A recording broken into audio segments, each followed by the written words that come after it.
त्रिभुवन अन्तर्राष्ट्रिय विमानस्थलको terminal duty office टिडिओको landline फोनमा आज बिहान 9:40 अज्ञात व्यक्तिले फोन गरे। नमस्कार भने जस्तै मुस्लिम समुदायको सलाम वालेकुम भन्दै पुरुष आवाजमा अज्ञात व्यक्तिले फोनमा भने, तिमीहरूको डोमेस्टिक एयरपोर्ट भवनभित्र 7वटा बम फिट गरेका छौं।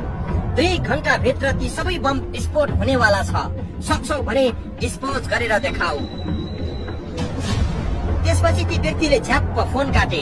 टिडिओमा आएको पहिलो फोन बारे यहाँका कर्मचारीले माथिल्लो अधिकारीहरूलाई रिपोर्टिङ गर्दा गर्दै 9:55 त्यही नम्बरमा फेरि फोन गरे। त्यसपछि उसले थप चेतावनी पूर्ण भाषामा भने, मेरो यो कुरालाई गम्भीरतापूर्वक लिएनौ भने केही बेरमा एयरपोर्ट भित्र रहेका तिमीहरूका हजारौं मानिसहरू मर्नेछन्।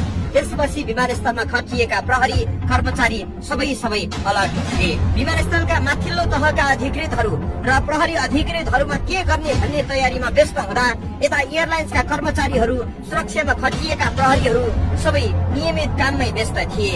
यात्रुहरू आफ्नो जहाजका लागि बोर्डिङ पास हातमा लिएर बसिरहेका थिए। तर 10:05 एकाएक माइकिङ भयो, कृपया यो भवन भित्र विस्फोटक पदार्थ छ भन्ने सूचना आएको छ, सबैजना छिटो बाहिर गइदिनुहोस्। त्यसपछि यात्रु र कर्मचारीहरूको भागाभाग भयो। 15 मिनेटमा सबैजना बाहिर सडकमा आइपुगे। विमानस्थल भित्रका सुरक्षाकर्मी र नेपाली सेनाको टोली बम सर्च अभियानमा लागि परे। नेपाल प्रहरीको तालिम प्राप्त कुकुर सहित बम डिस्पोजल टोलीले 1 घण्टा 15 मिनट विमानस्थलको आन्तरिक टर्मिनल भवनको कुना कुना सर्च गर्यो। प्रहरी उच्च अधिकृतदेखि सुरक्षा कर्मीहरूको दौडधुप सानो थिएन। त्यो